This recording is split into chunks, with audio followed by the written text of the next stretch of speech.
좋은 보험성해 주신 우리 송영료 권사님, 김영주 집사님 가정에 감사 말씀드립니다. 오늘 좋은 찬양해 주시고 우리 교회를 비춰주신 분일 찬양대에도 감사 말씀드립니다. 한 주간 동안 잘 지내셨습니까? 얼굴이 다 더운 여름을 잘 지내셔서 그런지 많이 피신 것 같아요. 저희 기억을 보니까 건강하게 또 다가오는 좋은 계절, 새 계절 하나님의 은혜 가운데 거하는 우리 모두가 되기를 바랍니다. 같이 기도하시고 하나님의 말씀 나누겠습니다. 고마우신 주님, 오늘도 저희가 함께 모여서 하나님을 예배합니다. 주님의 말씀을 듣습니다. 우둔한 우리를 깨우쳐 주시옵고 우리가 듣는 말씀 속에서 비록 몸은 이 땅을 살아가지만 우리는 하늘 길을 걷는 하나님의 백성들 되게 도와주시옵소서. 말씀을 전하는 부족한 자도 가리워 주시옵고 전하는 자나 듣는 자 모두 주님의 말씀 앞에 아멘 하게 하시고 무릎 꿇게 하여 주시옵소서. 그 말씀이 우리의 생명이요 구원임을 믿으며 살아가는 하나님의 자녀들 되게 우리를 도와주시옵소서. 우리 구주 예수님의 이름으로 감사하며 기도하옵나이다. 아멘. 오늘은 우리 교회가 이 땅에 세워짐을 감사하는 마음을 모두어서 그 감격과 기쁨을 그리고 우리의 정성을 모아서 하나님께 예배하는 참 은혜롭고 좋은 그런 주일입니다. 무엇보다도 먼저 지금까지 27년 동안 우리 교회를 사랑하시고 우리 교회에 속해 있는 우리 교우들을 사랑하시고 우리들의 삶을 인도하신 주님의 은혜에 먼저 감사드립니다. 여기까지 우리가 오게 된 것은 그래서 이렇게 함께 지금도 예배하는 자리에서 하나님을 예배할 수 있는 것은 모두 다 주께서 우리에게 베풀어 주신 은혜요 사랑 때문이라고 생각합니다. 그래서 먼저 하나님께 감사를 드립니다. 교회 창립을 기념하면서 예배를 드리며 우리는 교회가 무엇인가 하는 문제에 대해서 한 번쯤은 생각해 봐야 되겠다 하는 그런 마음으로 오늘의 말씀을 준비했습니다. 참 교회가 많습니다. 한국에 교회가 몇 개나 있는지 알 수가 없습니다. 저희도 이 주변에 교회가 참 많이 있는 것을 느끼게 됩니다. 길 하나만 건너면 또는 심지어는 건물의 옆 건물에도 교회가 있고 또 앞에도 교회가 있고 십자가가 참 많은 그런 시대를 우리가 살고 있습니다. 어떤 사람들은 그렇게 교회에 십자가가 많다는 것이 좋은 징표라고 말하기도 하고 그렇기 때문에 많은 사람들이 하나님께로 나와서 하나님의 백성으로 세상을 살아갈 수 있는 기회가 늘어난다라고 그렇게 긍정적으로 보고 있는 분들도 계시지만 또 그렇게 교회의 숫자가 많다든지 하는 것이 반드시 좋은 면만을 우리에게 보여주는 것은 아닐지도 모른다 하는 그런 우려의 소리를 나타내는 분들도 있습니다. 그런 우려의 소리를 나타내는 사람들의 마음속에는 아마도 이런 것이 있기 때문인 것 같습니다. 과연 저 많은 교회들이 정말 주님의 교회로서 그 사명을 다하고 있는가? 정말 주님께서 기뻐하시는 교회다운 교회로서 살아가기 위해서 교회다운 교회로서 존재하기 위해서 얼마나 애를 쓰고 있는가 하는 그런 생각을 하다 보니까 안타까운 마음에 뭐 그렇게 수가 많다고 해서 그것이 꼭 우리에게 좋은 것만은 아닐 것이다라고 이야기하는 분들도 계십니다. 맞는 이야기죠. 교회가 무엇인지를 먼저 알아야 되고 그러면 그 교회가 어떤 이유로 어떤 모습으로 이 세상에 존재해야 하는가 하는 것을 우리가 먼저 규명해야 되고 그리고 난 다음에 그런 일들을 정말 하면서 교회가 서 있는가 그렇게 스스로에게도 물어보고 또 이 땅에 있는 교회를 향해서도 질문을 던져야 하는 것입니다. 교회는 무엇인가? 참 어려운 문제입니다. 신학을 할 때 조직신학이라는 파트가 있습니다. 조직신학은 우리가 믿는 믿음의 내용에 대해서 모르는 사람들이 물어볼 때 설명하기 위한 신학이 조직신학입니다. 말 그대로 어떤 사람이 찾아와서 하나님이 뭡니까? 라고 묻는다면 우리는 그들에게 하나님이 어떤 분이신가 하는 것을 설명해야 할 준비를 해야 합니다. 그런데 그 설명이 다 다르면 안 되죠. 사람마다. 우리가 믿는 믿음의 내용에 공통된 점을 뽑아서 하나님은 이런 분이시고 예수 그리스도는 이런 분이고 성령은 또 이런 분이고 교회는 이렇고 그 교회에 속해 있는 교인들의 생활은 이래야 합니다라고 정의를 해놓습니다. 그런 신학이 조직신학이라는 파트에서 가장 중요한 이슈 중에 하나가 바로 이것입니다. 교회는 무엇인가? 만약에 누가 우리나라를 찾아와서 교회가 무엇입니까? 라고 묻는다면 당신은 왜 교회에 나가십니까? 라고 묻는다면 과연 우리는 그들에게 무엇이라고 대답을 해야 하는가? 뭐 그냥 단순히 뭐 복받기 위해서 나갑니다. 그렇게 얘기하는 것만 가지고서 그들을 과연 설득시킬 수 있겠는가? 과연 그들에게 교회의 본 모습을 바로 말하고 있는 게 되겠는가? 하는 그런 질문, 반성에서부터 시작되는 것입니다. 교회는 어떻게 그 사명을 감당해야 하는가? 아니 더 본질적인 질문을 던진다면 교회가 이 시대, 시간적으로 이 시대, 장소적으로 여기에서 감당해야만 할 사명은 무엇인가? 왜 교회가 거기 있어야 하는가? 여기에 대한 대답이 있어야 한다는 겁니다. 거기에 대해서 분명하게 대답을 하지 못한다면 교회는 거기 있을 필요가 없어요. 왜 교회가 거기 있어야만 합니까? 라고 누가 물어본다면 우리는 왜 교회가 거기 있어야 하는가에 대한 분명한 답을 그들에게 줄 수 있어야만 합니다. 뭐 잘 모르고 우물쭈물하면 그럼 교회는 있어도 되고 없어도 되고 심지어는 없는 편이 나은 거 아닌가? 뭐 이런 생각까지 나오게 만든다면 그것은 잘못된 일이다 하는 겁니다. 지난 한 주간 또 우리나라에서는 아주 많은 일이 일어났습니다. 많은 일이. 아까 기도하실 때도 우리 집사님 하셨지만 북한 애들이 왜 이렇게 미사일을 만들어냈는지 모르겠어요. 미사일을 만들어내고 날마다 쏴대고 도대체 좀 답답합니다. 답답한데요.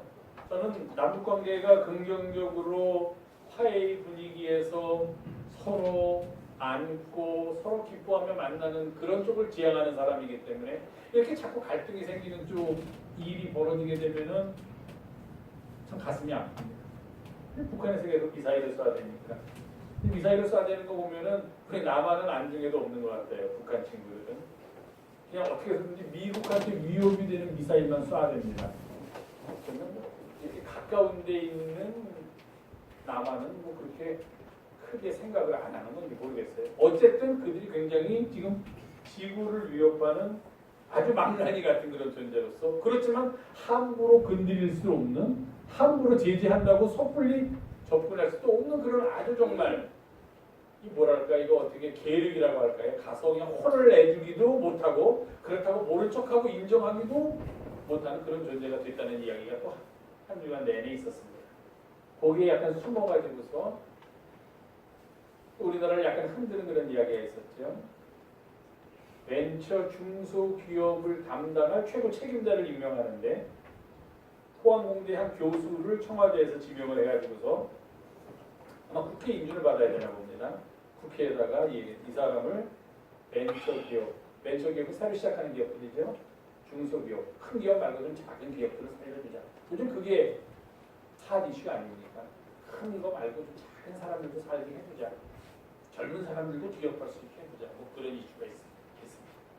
거기에 어떤 사람을 임명하겠다고 청와대에서 얘기했는데 이제 국회에서 인준을 하다 보면은 사실 가만히 보면은 똥 묻은 개가 겨 묻은 게 나무라는 꼴로 자기들도 그냥 똥이 잔뜩 묻어 있는데 어떻게든 나와 있는 사람 걸고 넘어지려고 이것저것 흠집을 찾아내는데 이번에 나왔던 사람은 보통 사람들이 갖고 있는 흠집 말고 다른 흠집이라고 지적당할 만한 게 많이 나왔어요. 들으셔서 아시겠지만 그분은 철두철미한 기독교인이라고 합니다. 기독교인인데 우리 같은 날라리 기독교인이 아니고 죄송합니다. 날라리 아니신 분한테는 날라리 기독교인이 아니고 철저한 근본주의적인 기독교인. 성경에 있는 말씀을 하나도 틀리지 않는다고 그대로 믿는 기독교인이다. 그래서 그런 사람들은 지구의 나이를 어떻게 얘기하냐면 6,000년이라고 얘기해요. 6,000년. 지구의 나이. 근데 지구의 나이는 과학자들에 의하면 45억 년이 됐다고 얘기해요. 근데 그 사람들은 어떻게 6,000년이라고 얘기하느냐? 하나님이 아담을 지으셨죠. 그리고 거기서부터 하나님이 세계를 만드시는가 7일 더하기 아담이 몇 년 살았냐? 뭐 120년 플러스 120. 그 다음에 몇 년 살았다? 120. 또 더하고 노아가 몇 년 살고 아브라함이 몇 년 살고 누가 몇 년 살고 쫙 더한 겁니다.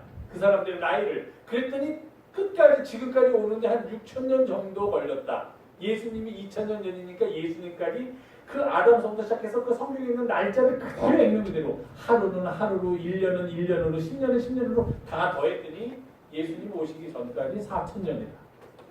그리고 지금 예수님 오실 때 2,000년이니까 지금 지구는 6,000년이다라고 생각한다는 겁니다. 그 사람이 자기는 과학적으로는 아니지만 신앙으로도 그렇게 믿는다고 얘기를 했어요. 틀린 말은 아니에요. 그 사람 믿는 거 우리가 어떻게 하겠습니까? 근데 답답한 거는 왜 굳이 청와대에서는 그런 논란의 여지가 많은 사람을 그런 중요한 자리에 과학의 발전의 최첨단을 이끌어갈 자리에다가 과학적인 사고가 의심받는 사람을 꼭 앉히려고 그렇게 애쓰는지 전 이해가 안 갑니다. 제가 문재인 대통령하고 통화만 할 수 있으면 막 화를 그런 사안이에요. 나 목사인데 제발 그런 일은 하지 마십시오 대통령. 왜 그렇게 논란이 될 만한 사람을 인정할까? 그렇게 대한민국에 사람이 없습니까?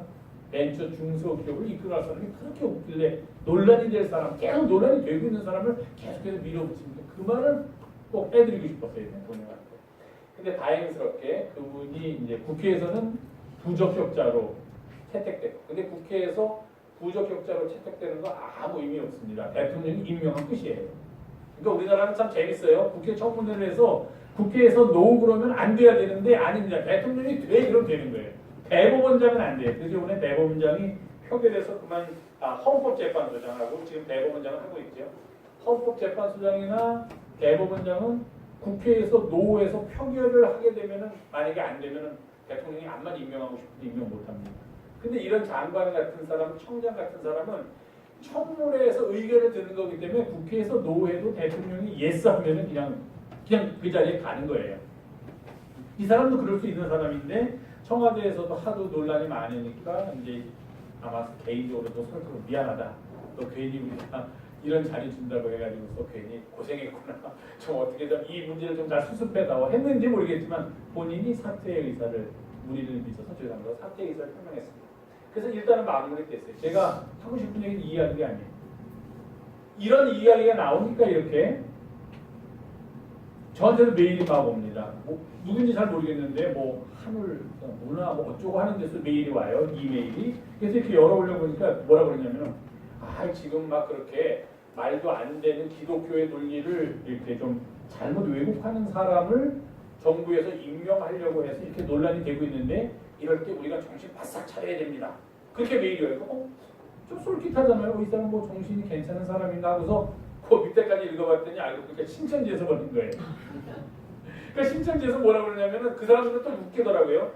지구가 만들어진 것은 과학에 의해서 이야기하는 45억 년 전에 만들어졌지만 하나님께서 최초의 하나님이 원하시는 인간으로 택한 아담은 6,000년 전부터 시작했다면서 양쪽을 막 섞어가면서 혼동을 하게 만들어요. 그러니까 뭐 섞어가면서 혼동을 하게 만드는 건 둘째치고 그 누가 한번 했다 보니까 신천지예요. 그러니까 제가 이거 이렇게 논란이 되고 나라가 흔들리면서 또 거기에 우리 기독교가 개입되니까 온갖 사람들이 다 마치 물 만난 고기처럼 기회를 하고서 그냥 막 설치내는구나. 이러다가는 정신 똑바로 차리지 않으면은 이 사람 말대로 이거 옳은 것 같고 저 사람 말대로 또 저거 옳은 것 같고 이러다가 뭐 아무것도 옳은 것 없이 어디로 가야 할지 모르고 방황하면서 신앙생활을 하게 될지 모르겠구나 하는 그런 생각을 했습니다.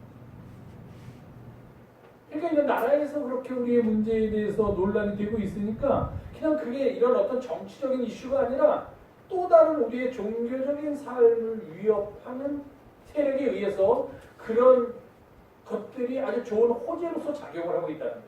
그래서 그런 이야기들이 막 퍼져나가면요. 이렇게 읽어보면은 평범하게 아무 생각 없이 읽게 되면 또 이렇게 신천지에서 주장하는 게 맞네. 이 사람들 말이 논리가 있네. 그리고 뭐 틀리지 않네. 이런 생각을 하게 만드는 거예요. 우리들이 단순하게 생각을 하면. 그래서 이럴 때일수록 우리가 정말 뭐 정치하는 사람들에게 정치를 맡기더라도 우리 신앙의 문제만큼은 우리가 바로 서야 되지 않겠는가. 어떤 이야기를 듣더라도 우리가 내 신앙을 바로 지키면서 살아가야지만 내가 정말 주님 앞에서 바로 서는 그런 사람이 되지 않겠는가 하는 그런 생각을 하면서 제가 창립기념주의를 준비하고 또 그와 더불어서 그렇다면 과연 이 시대에 우리 교회가 할 일은 무엇인가, 교회가 무엇인가 하는 것을 한번 같이 의논해 보는 게, 한번 같이 논의해 보는 게, 생각해 보는 게 참 중요한 일인 것 같다. 그런 마음속에서 오늘의 말씀을 준비했습니다. 에베소서에서는 교회를 이렇게 정의합니다. 터가 있어야죠. 건물을 교회를 건물을 짓는 것에 비유해서 바울은 에베소서에서 얘기합니다. 터가 있어야 된다. 우리들의 터는 무엇인가? 사도와 선지자들이 우리 교회에 있다 이거. 그리고 건물을 짓는데 가장 중요한 것이 모퉁이 돌이 있는데 코너스톤이라고 해서 요새는 뭐 머릿돌이라고 해서 이 교회가 이 건물이 언제 세워졌다고 날짜 뭐 누가 왜 세웠다 하는 것을 쓰는 거라고 하지만 그 모퉁이 돌을 기초로 해서 한 건물이 세워진다. 우리가 초석을 놓는다라고 얘기하죠. 처음에 가장 기초가 되는 돌. 그 모퉁이 돌은 무엇인가? 예수 그리스도. 그렇게 얘기합니다. 사도 바울이. 사도와 선지자라는 터가 있고 그 위에 예수 그리스도라는 모퉁이 돌이 있고 이제 우리 성도들이 거기에 들어와서 다 건물을 짓는 한 부분을 담당하게 된다는 거예요. 어떤 사람은 기둥이 되기도 하고 어떤 사람은 석가래가 되기도 하고 어떤 사람은 지붕을 만들기도 하고 어떤 사람은 마루가 되기도 하고 어떤 사람은 벽이 되기도 하고 뭐 하면서 건물을 지어 나가는 그런 과정 속에서 이 땅에 교회가 세워진다 그렇게 얘기합니다. 그렇다면 우리가 이 땅에 이 교회를 왜 세워야 되는가? 바울이 거기에 대해서 또 이렇게 아주 명쾌하게 설명합니다. 성령 안에서 하나님이 거하실 처소가 바로 이 교회다. 성령 안에서 하나님이 거하실 처소를 우리가 함께 지어가고 있는데 문제는 늘 바울은 여기서 제가 좀 이따 말씀드리겠는데 수동태를 씁니다. 교회는 우리가 짓는 게 아니다 하는 겁니다. 교회는 지어져 가는 거다. 수동태예요. 왜 수동태인가? 우리가 교회이기 때문에. 내가 나와는 분리된 내가 주체가 되고 객체인 어떤 건물로서의 교회를 지어가는 것이 아니라 내 스스로가 교회의 한 부분이 되어서 내가 교회로서 지어짐을 받고 있다 하는 이야기입니다. 그렇게 해서 교회가 지어진다는 겁니다. 바울의 교회 관입니다. 바울은 교회에 대해서 이렇게 얘기합니다. 교회의 머리는 예수 그리스도다. 골로새서의 주제입니다. 그 다음에 교회는 무엇인가? 예수 그리스도의 몸이다. 에베소서의 주제입니다. 그러면서 그 교회를 건물에 비해서 제일 쉽잖아요. 다 교회가 건물처럼 생각하니까 제일 쉽게 건물에 비유해서 사도와 선지자가 터고 모퉁이 돌 가장 중요한 초석은 예수 그리스도고 그 예수 그리스도 안에서 우리들은 이 건물을 이루는 각각 한 부분들이 되어서 지어져 간다 하는 그런 이야기입니다. 저는 오늘 에베소서 2장 22절에 나온 그 전에서 오늘 여러분과 함께 나눌 교회에 대한 이야기의 핵심적인 단어 3개를 찾아내었습니다. 첫 번째는 그리스도 예수 안에서, 두 번째는 함께, 세 번째는 지어져 간다. 이겁니다. 22절 마지막 절입니다. 그리스도 예수 안에서 지어져 간다. 함께. 교회를 설명하기 위한 말 중에 이 3가지 단어보다도 더 필요한 단어가 있을까 할 정도로 아주 바울은 그의 교회에 대한 신학을 이 3단어 속에서 잘 요약하며 전해주고 있습니다. 그리스도 예수 안에서입니다. 교회를 짓는 일뿐만 아니라 우리들의 삶의 중심은 항상 그리스도 예수 안에서 이어야만 한다는 것입니다. 우리의 삶은 항상 주 안에서 이루어져야만 합니다. 우리의 뜻도 우리의 생각도 그래서 그 뜻과 생각으로부터 나온 우리의 행동과 삶도 모두 예수 그리스도 안에서 이루어져야만 한다는 것입니다. 예수 그리스도라는 틀을 벗어나는 우리의 생각이나 우리의 행동이 있어서는 안 된다는 것입니다. 다른 말로 하면은 우리의 살아가는 삶의 목표, 그 중에 하나가 우리가 교회로서 커가는 것인데요. 우리의 삶의 가장 중심되는 목표의 그 한복판에는 주님의 뜻을 이룬다는 것이 전제되어야만 한다는 것입니다. 주님이 우리의 삶에, 우리의 교회의 가장 중심에 있어야만 합니다. 주님이 없이 아무리 건물을 잘 지어놓고 아무리 시설을 잘 해놓고 아무리 그 안에서 좋은 시스템을 돌린다고 해도 만약에 우리가 거기서 주님을 만날 수 없다. 그렇다면 그것은 교회라고 할 수가 없다는 거예요. 만약에 우리의 삶 속에서 주님이 보여지지 않는다면 우리는 결코 그리스도인의 삶을 산다라고 말할 수 없다는 겁니다.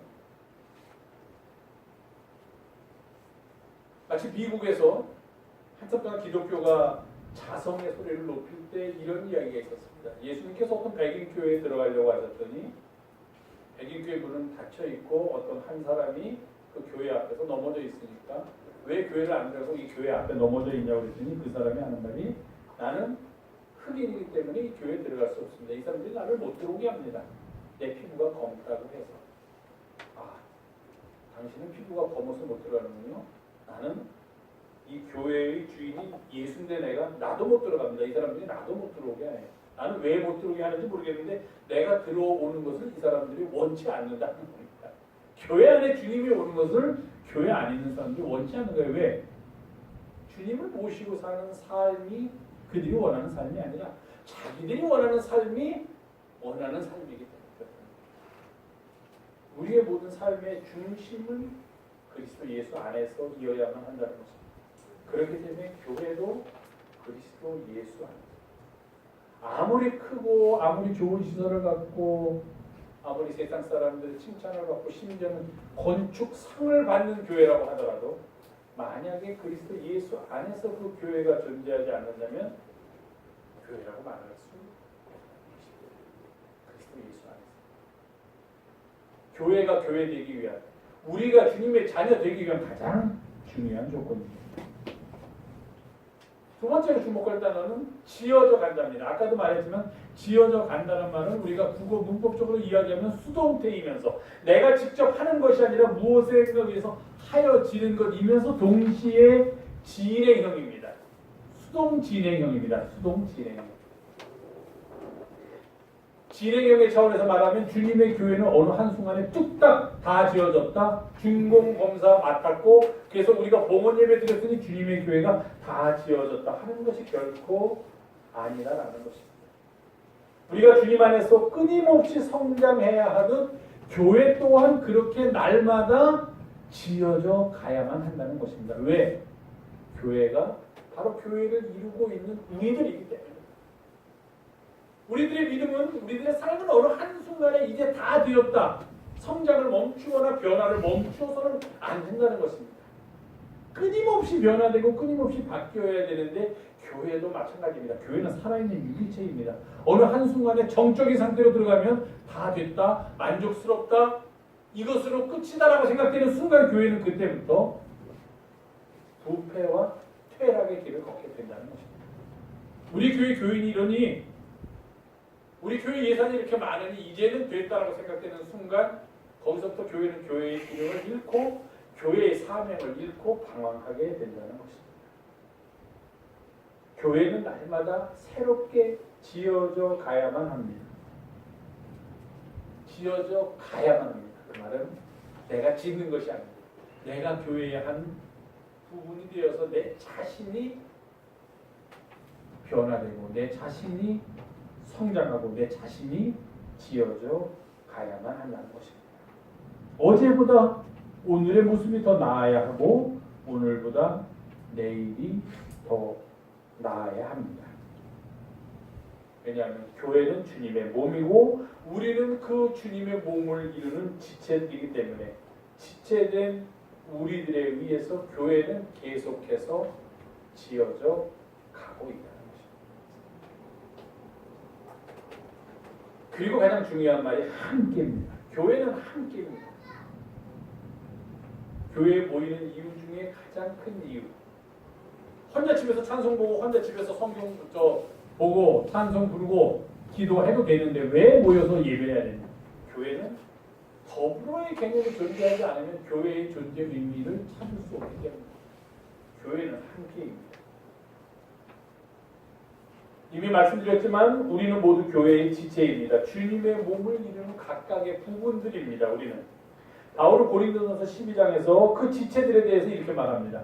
눈이 몸의 다른 부분 보고 예를 들면 손이나 발 보고 야 내가 세상에서 가장 중요하니까 너는 별로 필요 없다라고 말할 수 있겠느냐? 그렇지 않다고 바울은 이야기합니다. 오히려 바울은 고린도전서 12장에서 이렇게 말합니다. 더 약하게 보이는 몸의 지체가 도리어 요긴하고 우리 몸에 덜 귀히 여기는 그것들을 더욱 귀한 것들로 입혀주며 우리의 아름답지 못한 지체는 더욱 아름다움을 얻게 된다.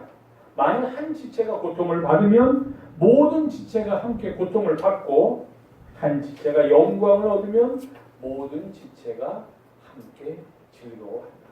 이렇게 바울이 고린도전서 12장에서 이야기하고 있습니다. 그렇습니다. 교회를 이루는데 우리가 잊어버리지 말아야 될 가장 중요한 요소는 함께, 이 교회 공동체된 우리를 교우들이 함께 서로를 돌보는 일부터 교회는 출발해야 합니다. 우리는 예수 그리스도 안에서 한 몸이 되어 서로 지체가 되었기 때문에 서로 사랑하고 서로 우애하며 서로 존경하기를 먼저 하는 가운데 비로소 참된 교회를 이룰 수 있기 때문입니다.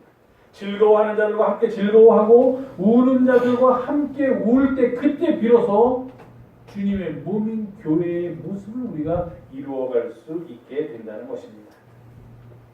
함께함, 그것의 가장 첫 번째 발걸음은 삶을 공유하는 것입니다. 아파하는 자들의 아픔을 함께 나눌 수 있어야만 합니다. 힘들어하는 자들에게 할 수 있는 한 도움이 되어야만 합니다. 우리가 흔히 얘기할 때 기도하겠습니다. 참 좋은 말이에요. 기도하겠습니다. 기도 안 하면 안 되죠. 기도만 하지 말라는 얘기예요. 기도하지 말고 직접 그 사람이 필요한 도움 주셔야 돼요. 맨날 기도만 하면 뭐합니까? 성경에 나오죠. 야고보서에 배고픈 사람 옆에다 놓고 자기 혼자 잘 먹으면서 나 너 배고프지 않도록 기도해 줄게. 내가 아무리 열심히, 제가 목사지만 제가 아무리 열심히 기도해도 배고픈 사람이 갑자기 목사님 때문에 배불러졌습니다 하는 경우를 못 봤어요. 제 기도가 약한 탓인데요. 제 기도가 부족한 탓이라고 생각합니다. 제가 기도 한 10분 하고 같이 가서 짜장면 한 그릇 먹으면 목사님 감사합니다. 배가 불러졌습니다 하는데 제가 1시간 동안 붙잡아 놓고 그냥 온 몸을 두들기면서 기도해도 그 사람의 배고픔이 안 없어지더라고요. 그때마다 늘 회개의 기도를 합니다. 하나님, 더 영역을 주셔야 되겠습니다. 기도해서 저의 배고픔을 좀 없애줘야 되는데, 저의 외로움을 제 기도로 없애줘야 되는데 잘 안 돼요. 외로움. 같이 가서 울어주고, 같이 가서 아파해주고, 함께 우는 자와 같이 울어줄 때, 거기서부터 교회는 시작됩니다. 그 다음에는 함께의 개념의 두 번째 중요한 것이 삶을 더불어 공유하는 것 다음으로는 함께 교회를 이제부터는 지어가야만 합니다. 교회는 누구 한 사람, 목사 또는 장로 또는 권사 또는 어떤 부장님들에 의해서 이루어지는 게 교회가 결코 아니다 하는 것입니다. 우리는 그것을 기억해야만 합니다.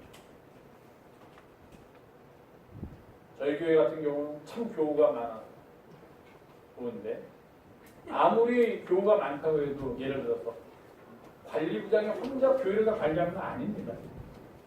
그냥 뭐 교회에 휴지가 떨어져 있으면은 관리부장이 청소도 하나 하지 않아야 됩니다. 내가 줬으면 돼요. 뭐가 부서진 게 있으면 내가 가서 고칠 수 있으면 고쳐야 되고, 쓰레기가 있으면 내가 가서 버리면 됩니다. 재밌는 게요, 작은 교회일수록 이제 그런 부장을 할 때 재무부를 맡으시고 그럼 다들 아니 이래요. 재무부를 맡으시고 그 옆 사람들도 뭐 재무부장 어이 큰일 났네 이제 어깨에 큰 짐 졌어 이래요. 작은 교회일수록. 아니 재무부장이 뭘 큰 짐을 집니까? 재무부는 교회의 살림을 관리하는 사람이지 무슨 재무부장이 혼자서 집 팔고 돈 뭐 소 팔아가지고서 교회에 섬기는 게 재무부장 하면 그렇게 해야 되는 건 아니잖아요. 교회의 재정적인 형편이 어려우면 온 교회가 다 같이 발먹고 나서가지고서 우리가 어떻게 이것을 좀 이겨나갈 수 있겠는가 함께 애써야지. 재무부장이 하는 일이야. 우리 잘 전도합시다. 선교부장이 하는 일이야. 우리 교회 좀 이렇게 좀 저거 합시다. 관리부장이 하는 일이야. 이게 아니다 하는 거예요. 함께해요. 교회는 늘 함께. 삶을 나누는 것도 함께하고 교회를 짓는 것도 함께해야만 합니다. 기뻐하시는 일이에요. 그렇게 하다 보니까 어느 분야의 전문적인 사람이 좀 그 일에 대해서 더 열심히 하고 많이 하는 경우가 있습니다. 좋은 일이죠.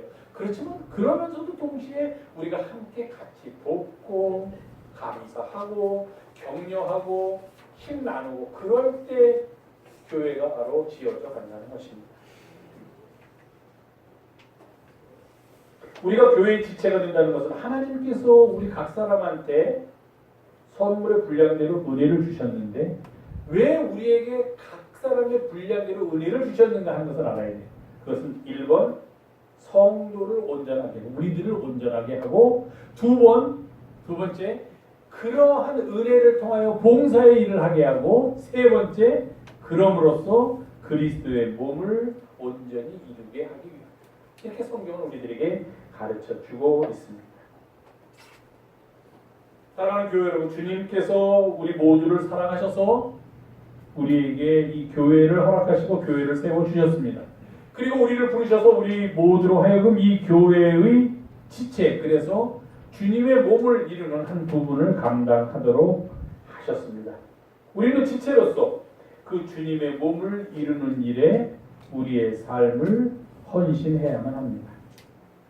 그 일에 헌신할 때, 그때 비로소 우리는 한 사람의 성도로서 온전한 삶을 살게 되고 우리의 심령은 날마다 새롭게 되고 하나님을 따라 의와 진리의 거룩함으로 지으심을 받은 새 사람을 입게 되고 그러면서 우리는 세상을 향하여 나아가서 그렇게 변화된 모습으로 세상에 봉사하게 됩니다. 그러면 우리가 의도하든지 의도하지 않았든지 우리는 그리스도의 몸을 세우는 일에 아주 중요한 부분을 담당하고 있다는 것을 깨닫게 된다는 것입니다. 잠깐 에레미야서 우리가 함께 공독한 말씀 드리겠습니다. 에레미야가 얘기합니다. 솔로몬의 성전, 그 무너진 성전을 보고 여기가 여호와의 성전이다, 여기가 여호와의 성전이다, 여기 와서 예배드려야 된다 하는 그런 거짓말 믿지 말아라 합니다. 그런데 거짓말이다 하는 거예요. 왜 거짓말이냐? 그 성전 안에 들어가 있는 사람들, 신약성경 바울의 논리대로 한다면 성전을 이루는 사람들이 그들의 길과 행위를 참으로 바르게 하지 않고 이웃들 사이에서 정의를 행하지 않으면서 다른 이들을 압제하면서 다른 사람의 무고한 피를 이곳에서 흘리면서 아니면 심지어는 다른 우상들을 섬기면서 겉모습만 보고 이곳이 성전이다, 이것이 성전이다 하는 것은 다 거짓말이다. 그렇게 얘기합니다. 그렇습니다. 우리가 함께 그리스도 예수 안에서 지어져 가는 그 교회는 어떤 곳이냐? 바로 예레미야 선지자의 외침처럼 길과 행위를 참으로 바르게 하는 사람들이 모인 곳이다 하는 겁니다. 이웃들 사이에서 정의를 행하고자 하는 사람들이 모여서 그 일을 위해서 함께 애쓰는 곳. 그래서 그곳은 이 땅의 약한 자를 돌보고 우상을 따르지 않고 오직 하나님만을 섬기는 사람들이 모인 아름답고 선한 믿음의 공동체라는 것. 그것이 바로 참 여호와의 성전, 참 교회다라고 성경은 우리에게 말하고 있습니다. 부디 우리 교회도 그런 교회가 되었으면 좋겠습니다. 우리 자신이 먼저 예수 그리스도 안에서 함께 주님의 몸된 저를 이루는 지어져가는 그런 존재가 될 때 우리들 스스로도 그리스도의 온전한 몸을 이루게 될 뿐만 아니라 세상을 향하여서도 우리가 참된 교회의 모습을 알려줄 수 있습니다. 그렇게 믿습니다. 이런 믿음 속에서 살아가는 우리 영성의 가족들이 되기를 주님의 이름으로 부탁을 드립니다. 기도하겠습니다. 고마우신 주님, 오늘도 저희가 함께 모여서 하나님의 말씀 나누었으니 우둔한 우리를 깨우쳐 주시옵고 오직 주의 길만을 따라가는 주의 백성들에게 인도하여 주시옵소서. 우리 구 예수님의 이름으로 기도하옵나이다. 아멘.